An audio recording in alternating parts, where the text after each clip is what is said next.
Hello and welcome to this short unboxing video of the McDonnell Douglas F-15C EAGLE by Tamiya.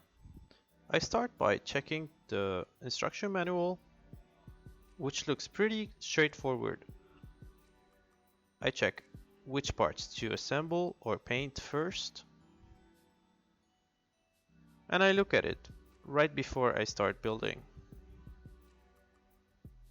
After checking the instruction manual, I like to inspect the other parts of the kit. The decal sheet on this kit looks pretty detailed. Although this kit is very old, yet the decals on this build looks pretty impressive.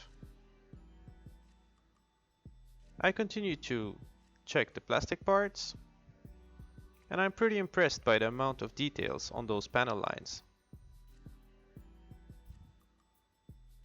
Incredible details on this build. Even the canopy looks good. I'm very excited to start building the F-15 Eagle. I'll leave you with some photos to get some inspiration on how or what colors would you like to paint it.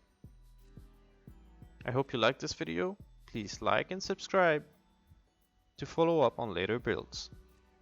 Thank you and goodbye.